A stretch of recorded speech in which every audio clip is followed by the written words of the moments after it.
So, I want you to picture a massive wooden raft. Okay. Setting the scene. Yeah.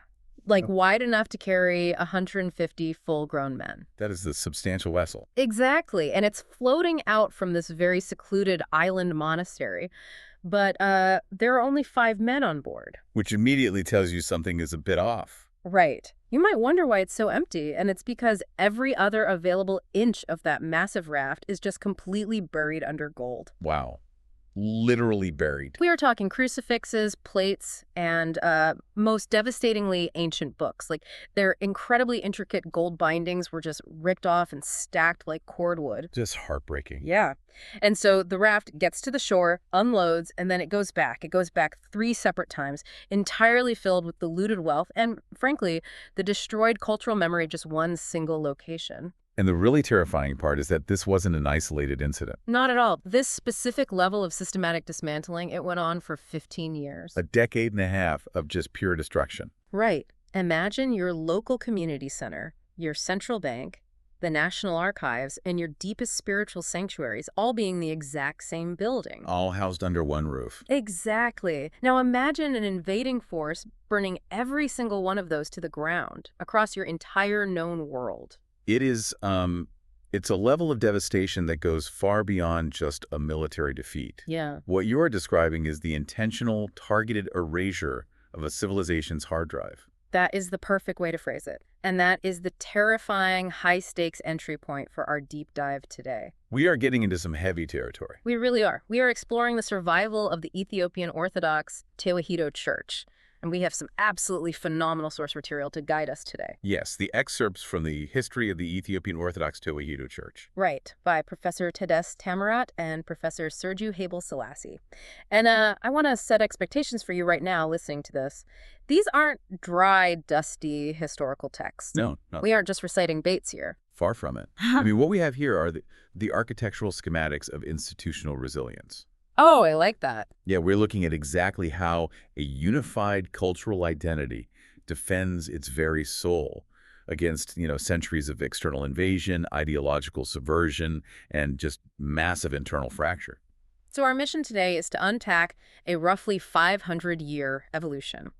We're tracking this institution from that catastrophic, absolute near destruction in the 16th century, all the way to its emergence as a fiercely independent, globally connected powerhouse in the 20th century. It's quite the arc. Okay, let's unpack this, because it is frankly staggering that an institution can survive not just literal invading armies with superior firepower, but centuries of internal theological civil wars. Which would have shattered almost any other civilization. Totally. Well, what's fascinating here is that a religion can serve as the ultimate unbreakable glue for a nation, even when the political state completely disintegrates. Like when the government just vanishes. Exactly. Yeah. If you look at the political map of Ethiopia during several of the eras we're going to explore, it looks utterly shattered. I mean, there are periods with no central authority, fractured kingdoms, endless civil wars. Just chaos on paper. Total chaos.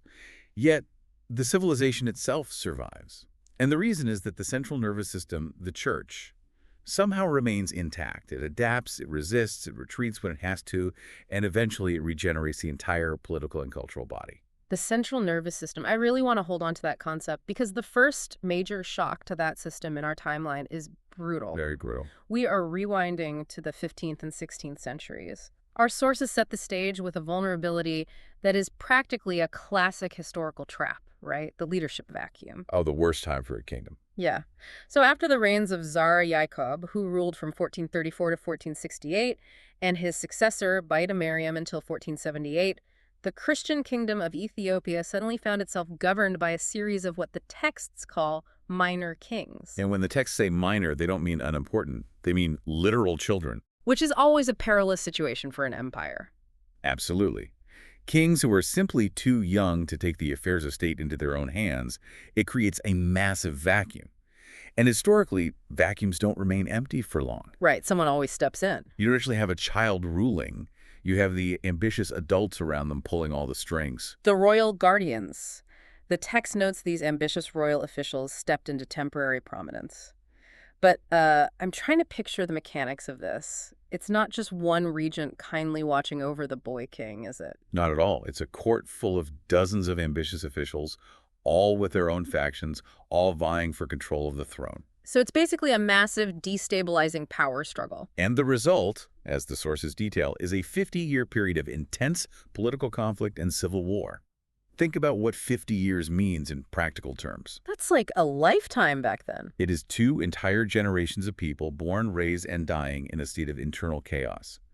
And the inevitable consequence of that is the gradual, systematic weakening of the military apparatus.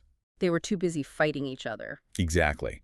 The Christian army was depleted fighting itself, and their frontier defense system, which was crucial, completely slackened. And this internal decay couldn't have happened at a worst possible time. It's not like Ethiopia was floating in an isolated bubble. Right. They were already locked in a long, tense struggle with the neighboring Muslim kingdom of Adal.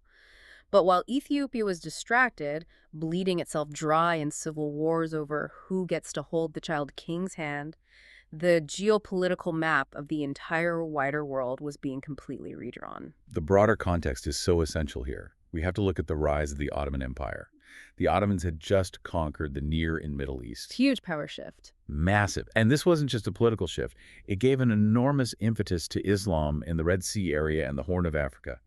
Suddenly, the Muslim communities in the Ethiopian region, including Adal, became far more aggressive. Wait, I want to pause on that. Why does an empire conquering the Middle East suddenly make a neighboring kingdom in the Horn of Africa more aggressive? Is it just like a morale boost, like seeing your team win the championship? It's much more tangible than morale. It's a matter of logistics, technology, and manpower. The Ottomans didn't just conquer the Middle East and sit there. They actively flooded the Red Sea region with Turkish and Arab mercenaries. Oh, so actual boots on the ground. Yes. And crucially, they brought state-of-the-art Ottoman weaponry, firearms. The balance of power fundamentally shifted because the logistics of the global arms trade shifted. Okay, that makes total sense. So you have a weakened, fractured Christian empire that has totally neglected its borders for 50 years, suddenly facing a newly energized opponent armed with superior, modern Ottoman weapons. It is a recipe for absolute disaster. And that disaster arrives in the form of Imam Ahmad ibn Ibrahim, known in the Ethiopian chronicles as Gren. The texts refer to his 16th century invasion through a chronicle called the Fucha al-Habasha, which translates to the conquest of the Abyssinians. A very telling title. Very. And what strikes me about Gren's invasion is that it wasn't just a typical war of territorial expansion. It was incredibly targeted. It was a strategic campaign to destroy the church itself. Right. Because Gran understood the mechanics of Ethiopian society. The church wasn't just a collection of buildings where people prayed on Sundays. It was the absolute cultural center of medieval Christian Ethiopia. It was everything. It really was. It was the vault where the kings kept their fabulous treasures, yes, but it was also the repository of their history, their art, their literature. Gran knew that if you want to permanently conquer a people, you don't just defeat their army, you break their cultural continuity. Which brings us back to that raft of gold we talked about at the beginning.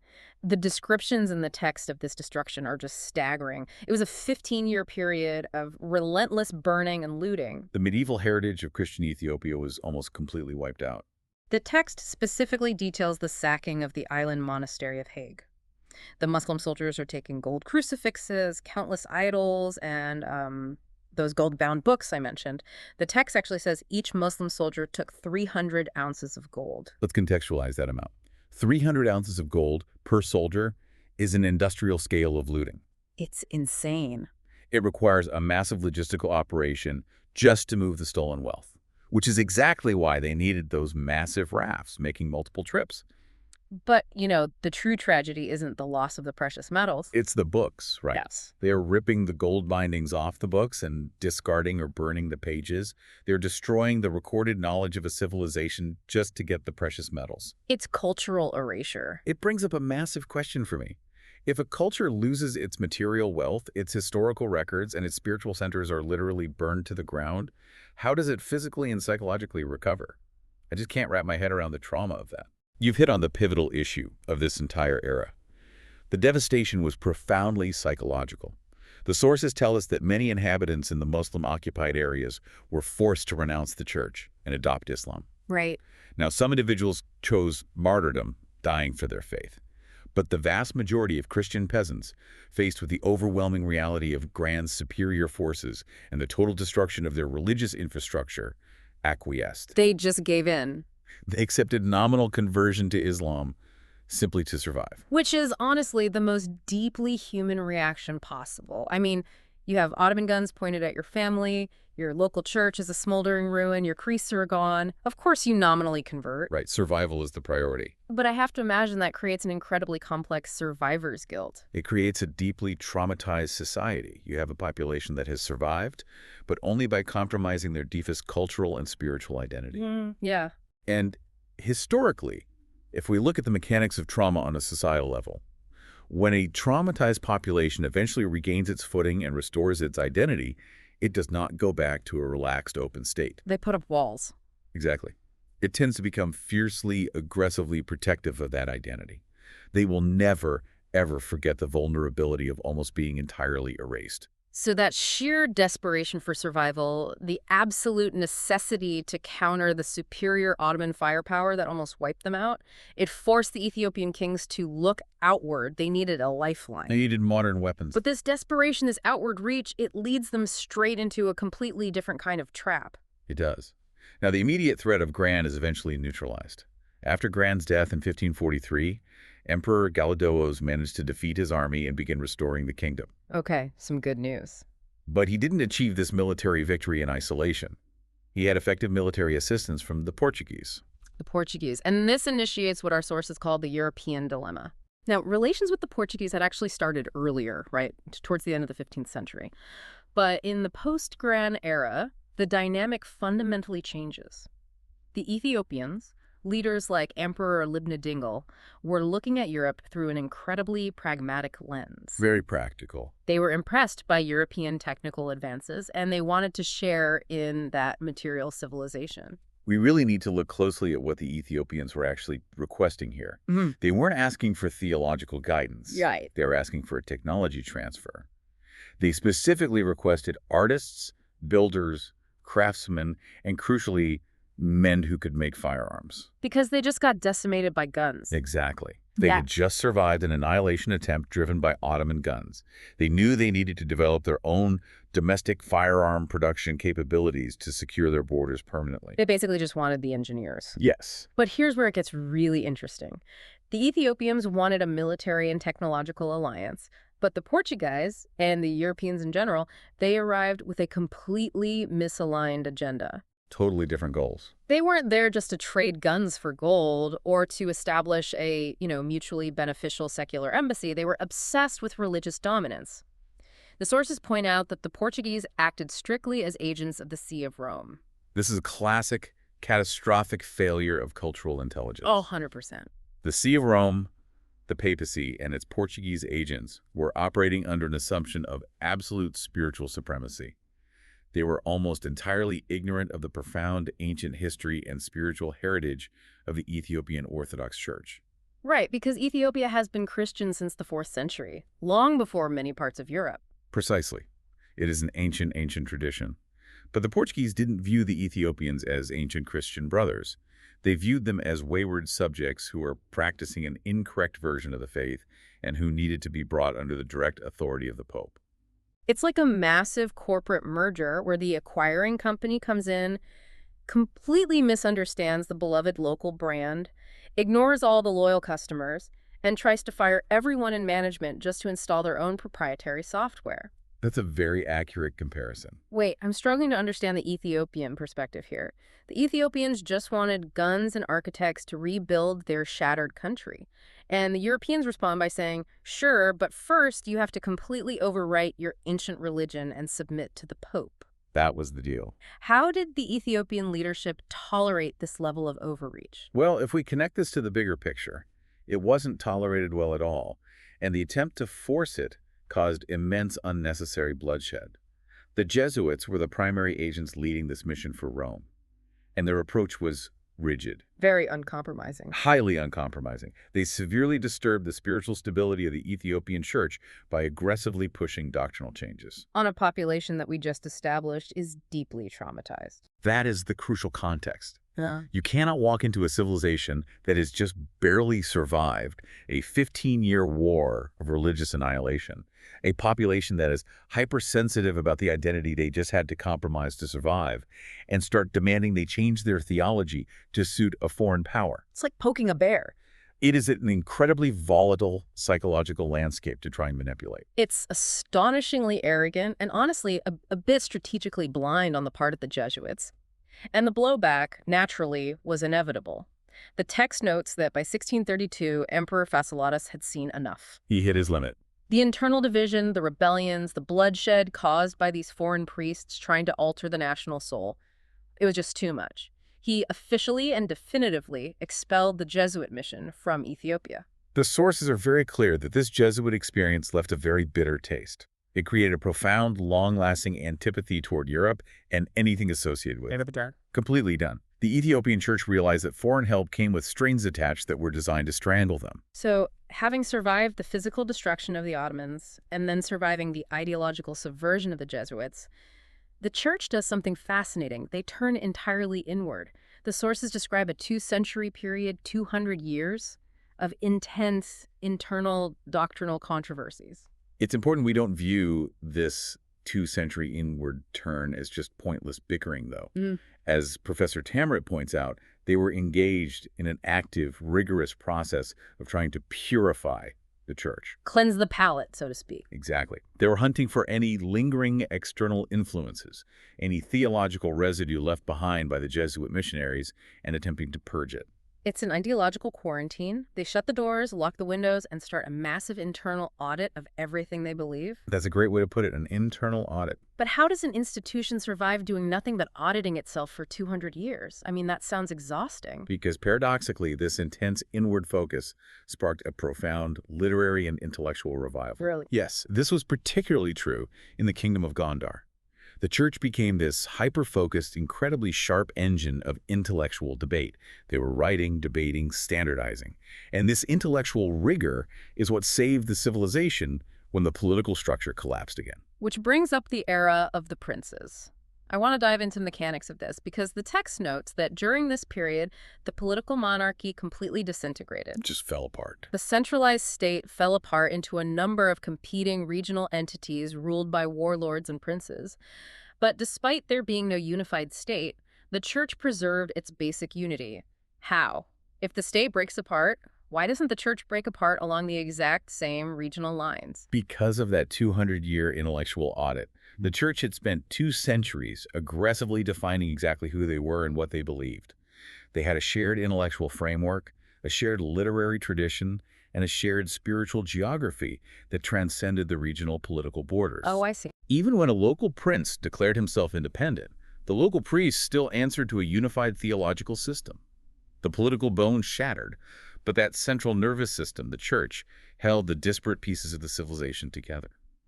It became the single most important unifying factor in Christian Ethiopia. That is incredible resilience, but there's a downside to that intense internal auditing, isn't there? You spend 200 years debating theological nuances, and eventually those debates harden into deep divisions. They absolutely do.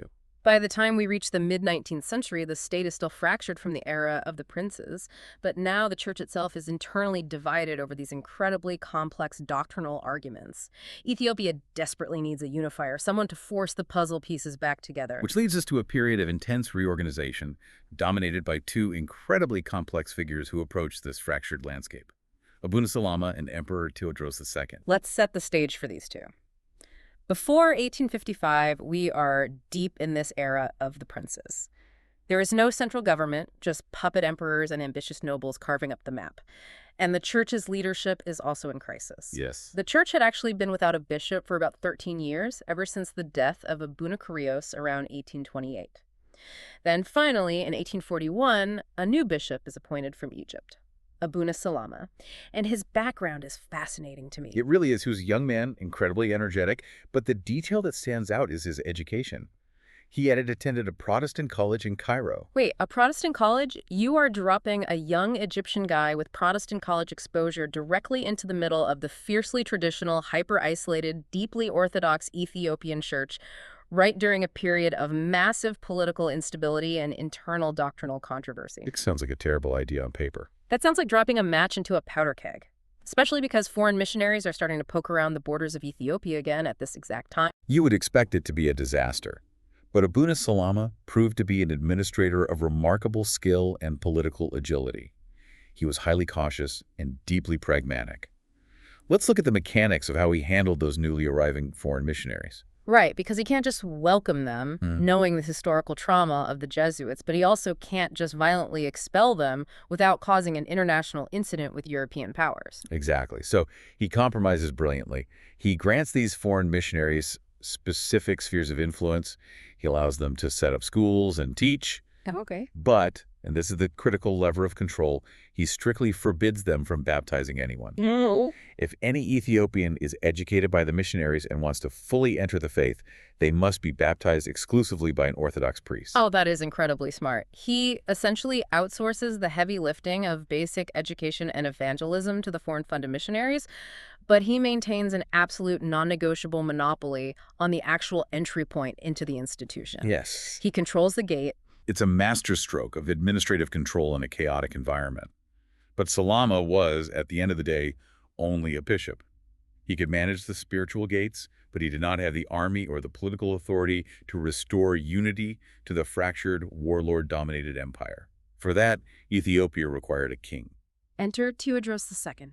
In 1855, Abuna Salama officially crowns Tewodros as emperor, and Tewodros arrives with a massive sweeping vision. A truly grand vision. He doesn't just want to be another warlord. He wants to entirely reunite the divided kingdom, put an absolute end to the religious controversies, and restore Ethiopia to its ancient unified glory. His fundamental blueprint is simple.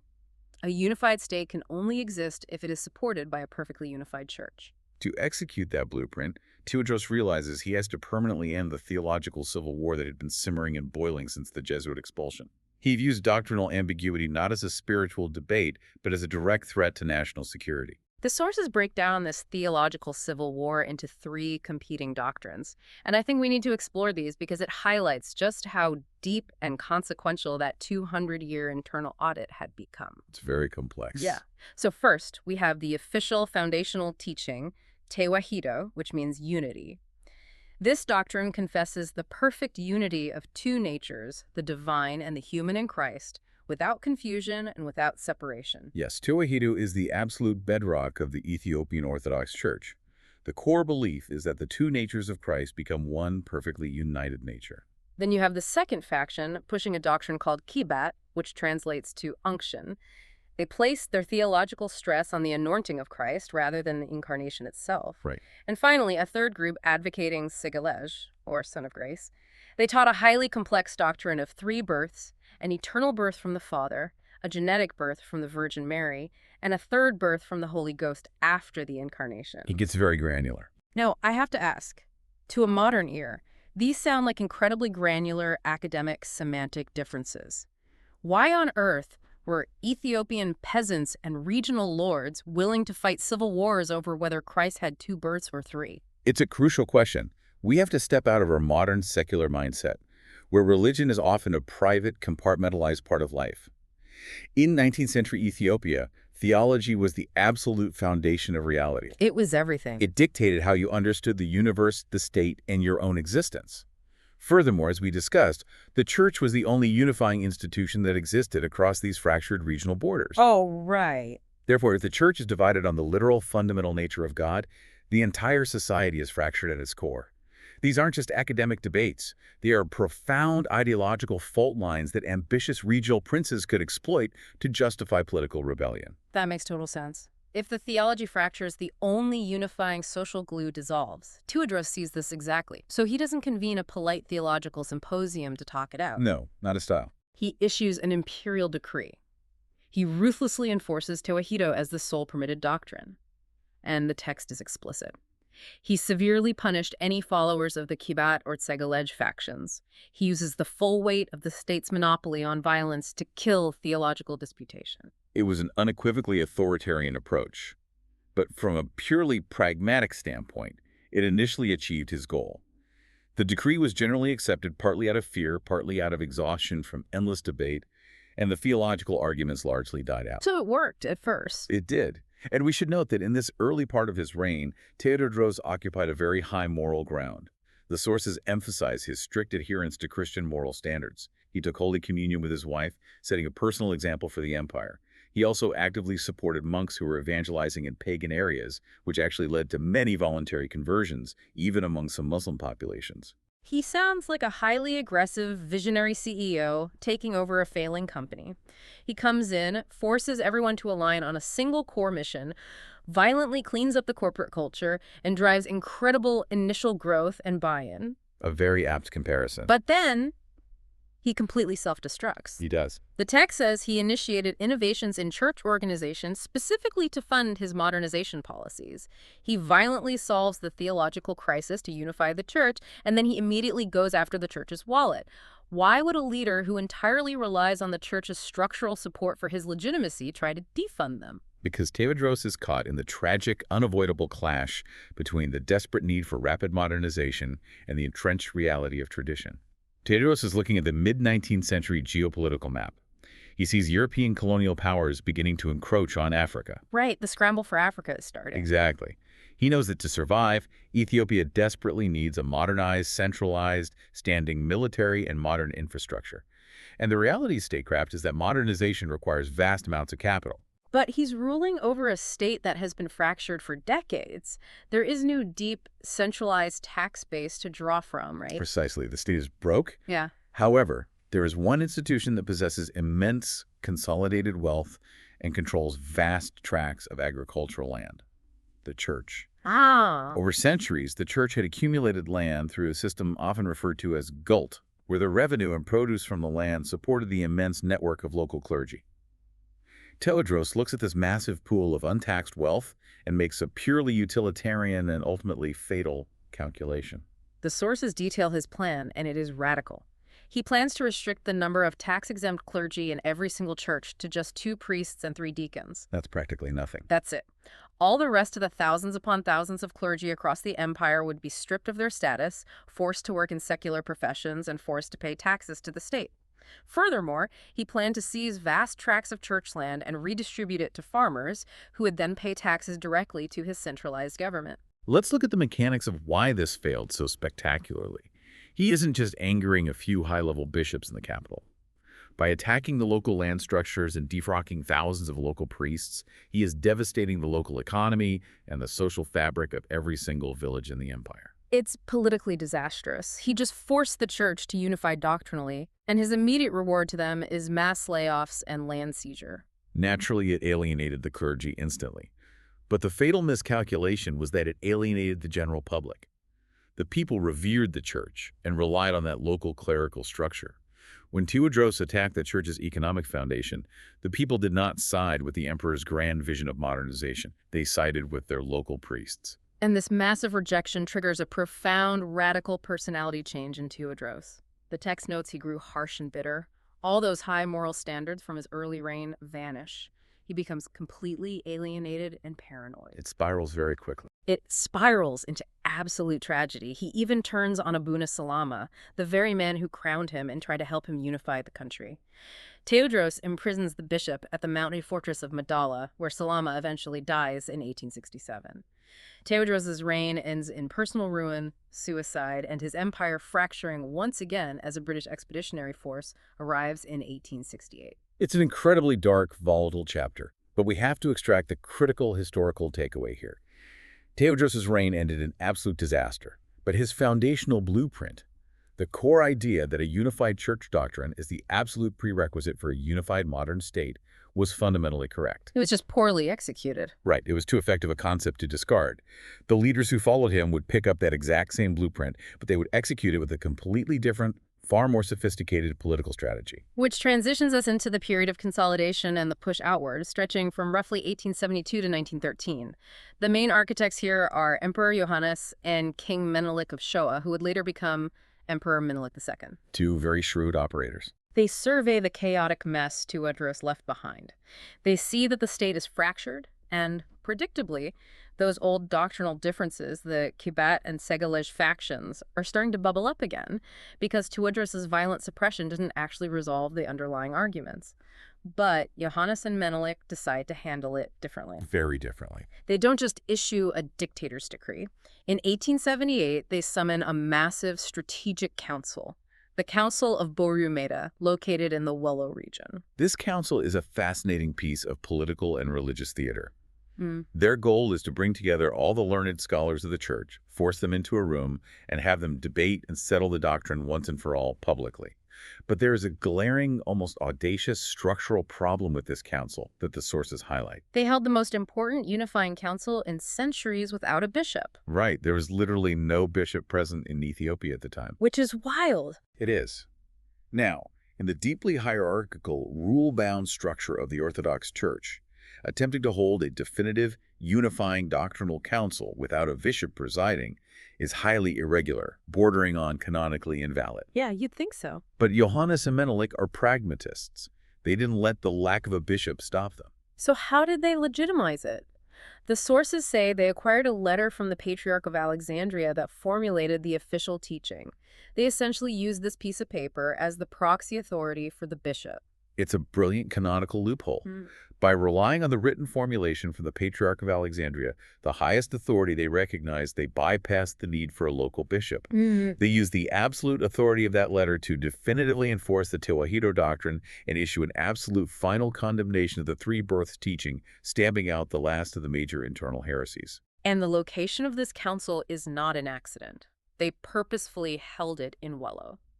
Let's remind everyone why Wollo is so significant. If we think back to the first section of our deep dive, Wollo was the historically Christian heartland that was violently, systematically Islamized by Ahmad Gran during those terrifying invasions in the 16th century. Exactly. Even though the Christian Empire had eventually restored its political control over the broader region, the specific population of Wollo had remained predominantly Muslim for centuries. By choosing Borumeda in Wollo as the site to formally reunify the Christian church, Johannes and Menelik were making a massive, undeniable symbolic statement of reclamation. It's a huge flex. Yes. But they didn't just stop at symbolism. They immediately launched an aggressive missionary campaign in the region. And the mechanics of this missionary campaign are what I find so brilliant. They didn't just send thousands of wandering monks to preach to the peasants. They utilized a top-down conversion strategy. The sources detail how Emperor Johannes and King Menelik personally took an active role by becoming godfathers to prominent regional Muslim rulers. Right. Johannes personally baptized Muhammad Ali of Ras, and Menelik sponsored Abba Matthew. This is a strategy of political integration through spiritual kinship. We need to understand the function of God-parenthood in this context. It's not just a ceremonial title. They are tying these regional Muslim warlords directly to the imperial family through a sacred, unbreakable bond. They are anchoring them to the state. It's like securing an influencer endorsement today, or like a feudal cosigner system. You don't try to convert the masses one by one, which would take decades and spark rebellion. Too much friction, right? You convert the regional leader, you stand next to him at the baptismal font, binding his authority to yours, and you let the social proof and political reality trickle down to the masses. The text explicitly notes that the conversion of these leaders have profound, far-reaching effects, and massive swaths of the population followed their leaders' example. But this raises a really complex question about the nature of belief, doesn't it? Oh, for sure. When a conversion is driven by the emperor standing over you, offering you political integration and survival in exchange for baptism, does a top-down political strategy create genuine religious devotion, or is it merely generating political compliance? That is the ultimate question of state-sponsored religion. I'm struggling to see how a politically forced baptism creates true faith. It feels like mere compliance to me. The reality is usually a phased transition. Oh. Initially, it is absolutely about political compliance and physical safety. It pacifies a historically volatile region. But Johannes and Menelik were shrewd enough to know that compliance doesn't last for generations. You need a buy-in. Exactly. To ensure the faith actually took root and transformed compliance into devotion, they invested heavily in educational infrastructure. The sources mentioned they brought in Aleka Akale Wold, a highly renowned scholar, specifically to build Borumeda Selassie into a major, prestigious center of higher church education. They knew they had to follow up the political theater with rigorous, systemic education. Okay, so they are consolidating the center. Meanwhile, Menelik II, who eventually becomes emperor, is pushing the borders outward. He is integrating the southern, western, and eastern regions into the modern Ethiopian state. And as his forces move into these long, isolated territories, we encounter one of the most poignant, incredible details in all of our source material. The discovery of the hidden Christians. Yes. As Menelik's forces expand, they find the ruins of ancient churches buried in the landscape.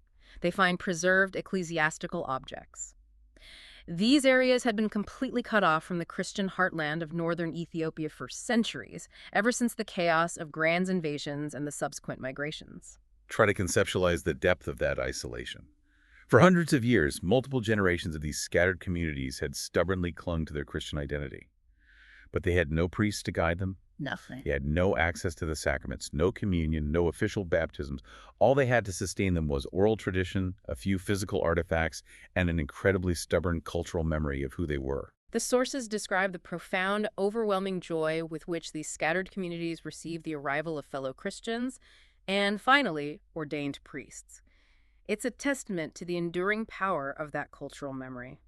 They held on to a faith in the dark without any institutional support for centuries. It's a beautiful moment in the text. So by the time we cross into the early 20th century, the Ethiopian Church has achieved something miraculous. They are internally unified in their doctrine, they have vast territorial reach, they are fiercely, rightfully proud of surviving centuries of trauma, yet, paradoxically, they are still being treated like a junior subordinate partner by foreign religious authorities. Which brings us to a massive structural conflict. Despite all of this resilience, despite surviving the Ottomans and the Jesuits in the era of princes, the Ethiopian Church was still bound by an ancient structural rule known as the Apocryphal Canon. Yes. This was a rule that strictly legally prevented any Ethiopian from becoming a prelate or a high-ranking bishop in their own country. Which is just mind-blowing to me. I need you to explain the mechanics of this. You have millions of faithful adherents. You have centuries of highly complex indigenous theology. You have an empire that has bled to defend the faith, and yet you aren't allowed to have a native bishop. Why did the Coptic Church in Alexandria, Egypt, have this absolute hegemony, and how did they justify it for so long? It comes down to the concept of apostolic succession and historical geopolitical isolation.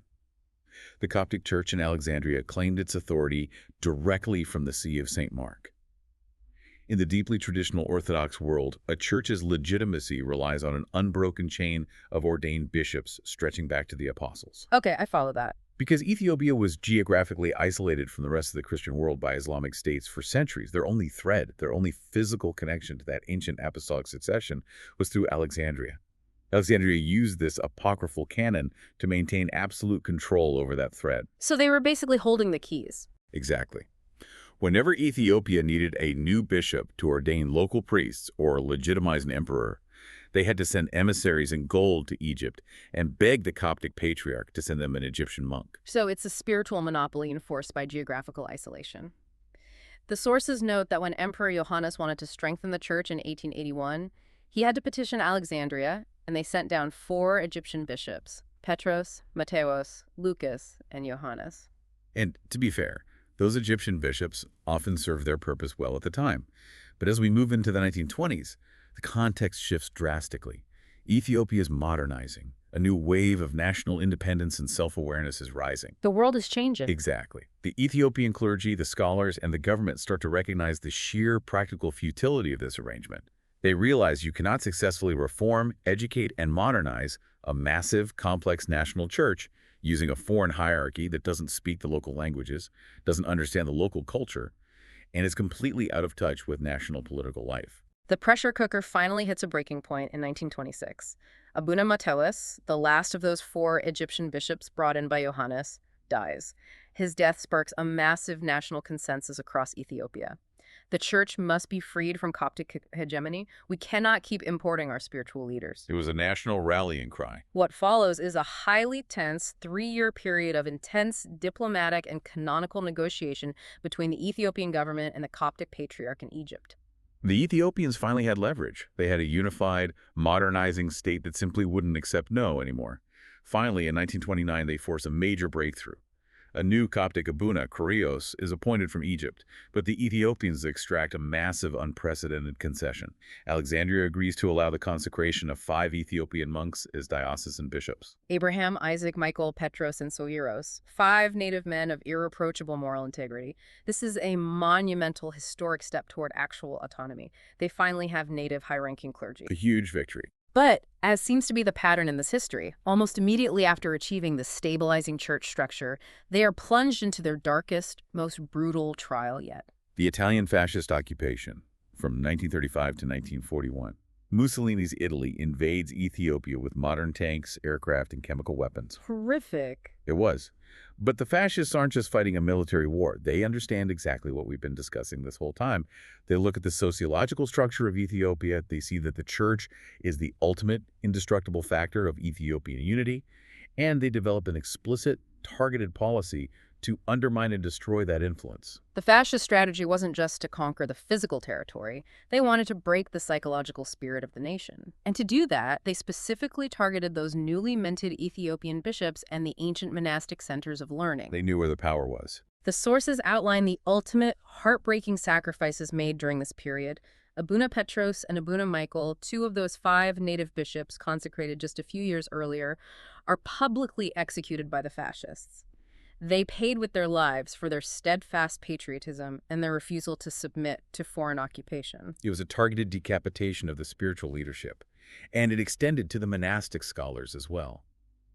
In 1937, in one of the darkest moments, the fascists massacre the great monks of Debre Libanos.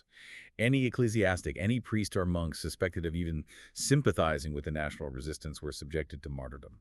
But the fascists didn't just use brute force. They tried to use highly manipulative canonical warfare. They wanted to permanently isolate the Ethiopian church by severing its ties with Alexandria, basically trying to turn it into an isolated puppet institution under Italian control. Very sinister. The sources say they approached the Egyptian metropolitan Abuna Kurios and demanded he officially declare the Ethiopian church independent from Alexandria, but under fascist Italian auspices. And Kurios, demonstrating immense moral fortitude, flatly refuses. He will not be a party to fascist manipulation, nor will he break the ancient canonical ties under duress. Because he refuses to cooperate, the Italians remove him.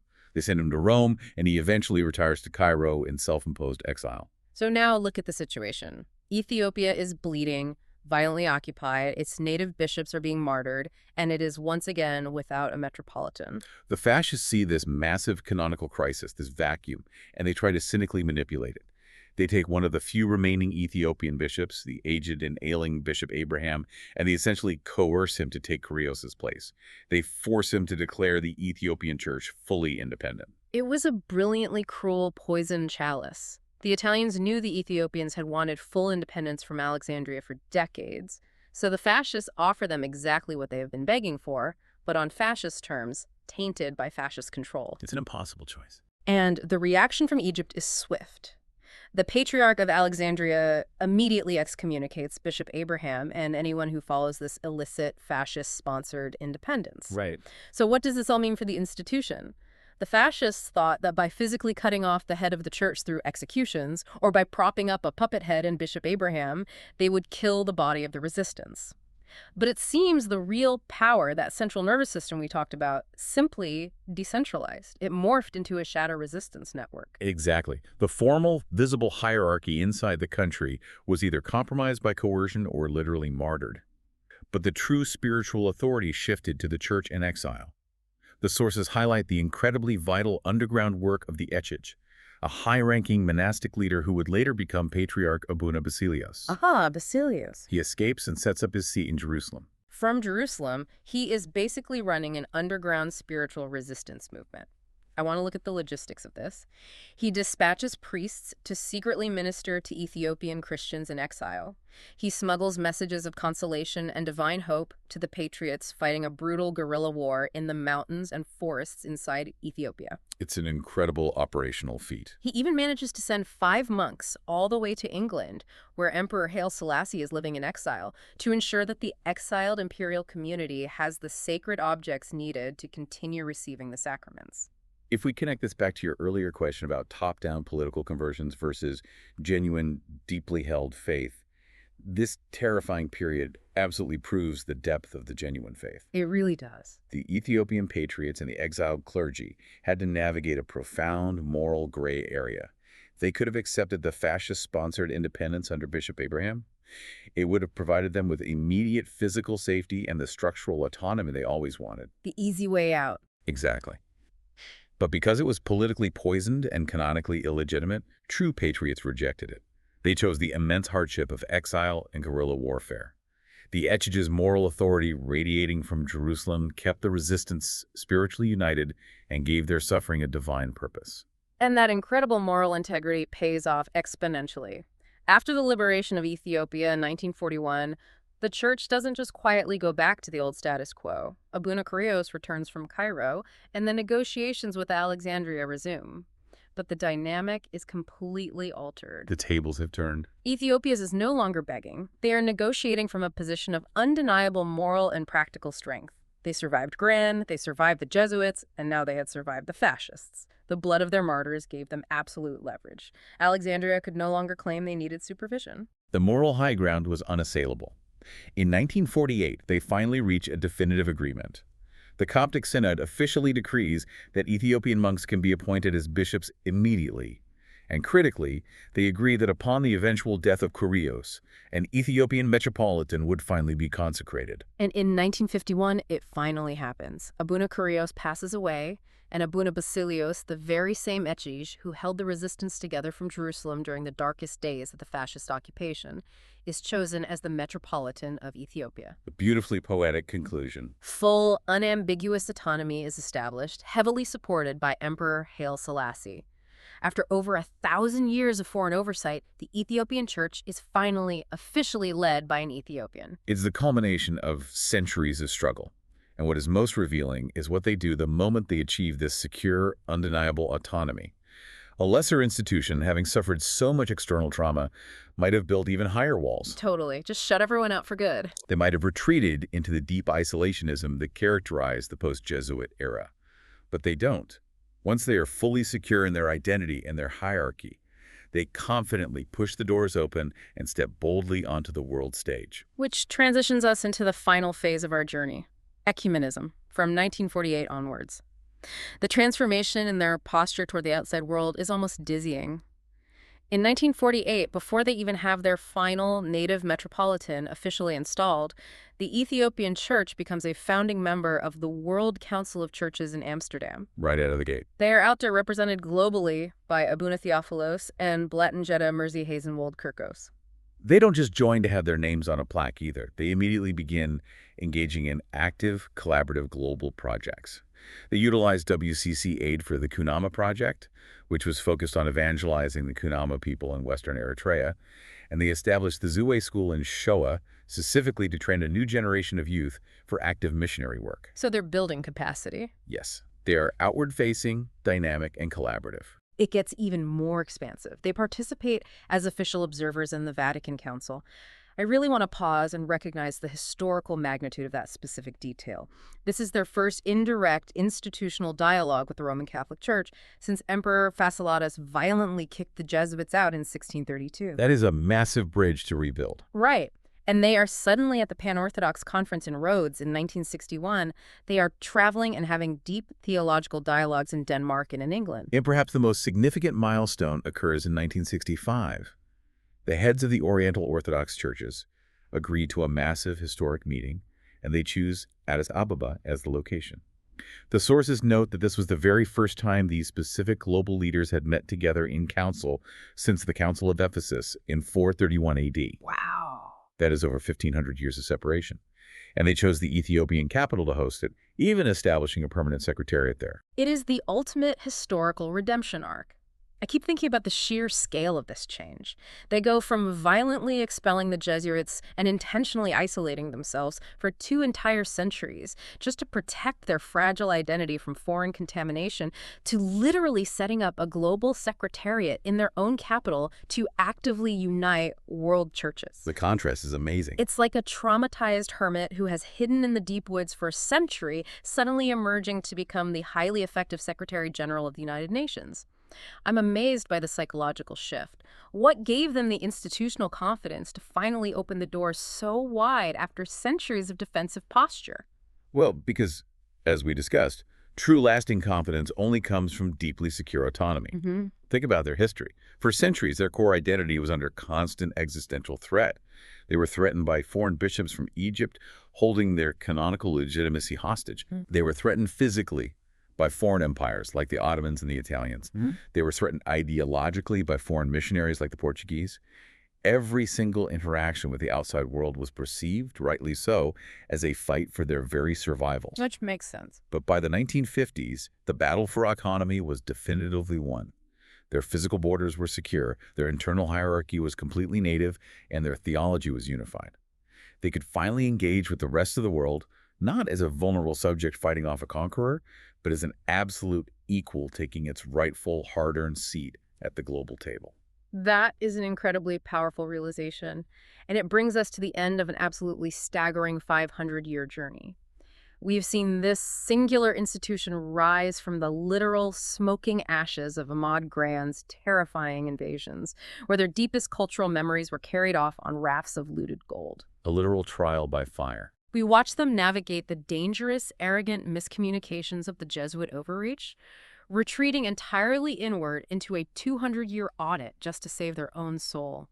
We analyzed Tewodros' brutal, tragic attempt to unify the doctrine by absolute force and contrasted it with the much smarter, highly strategic, top-down integration strategies of Johannes and Menelik. Such a study in contrasts. We honored the devastating martyrdom of their bishops under the crushing weight of fascist Italy, and finally we saw them stand up, wipe off the dust, and take their place as a fully autonomous, globally recognized pillar of global Christianity. It is truly a masterclass in the mechanics of institutional resilience. The history of the Ethiopian Orthodox Tewahedo Church proves that surviving intense, centuries-long external pressure requires far more than just strong borders or military might.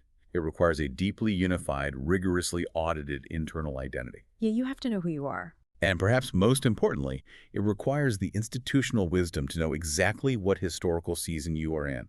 You have to possess the agility to know when to fight, when to endure in absolute silence, when to shut the doors and isolate, and finally, when you are strong enough to open those doors back up to the world. And that brings the lessons of this vast history right back to you listening to this deep dive right now. We all face periods of immense external pressure, shifting landscapes, and deep internal doubt. And this blueprint of survival leaves us with a lingering question, something to really chew on as you go about your day. It's a great question to reflect on. We've seen exactly how the Ethiopian Church utilized absolute, rigid isolation to survive the ideological threat of the Jesuits, but then utilized global ecumenical integration to recover, thrive, and project confidence after surviving the fascist occupation. In our modern age of endless information, constant digital connection, and relentless cultural blending, does a community or even an individual best preserve its unique, authentic soul by building thicker walls to keep the world out, or by building longer tables to invite the world in?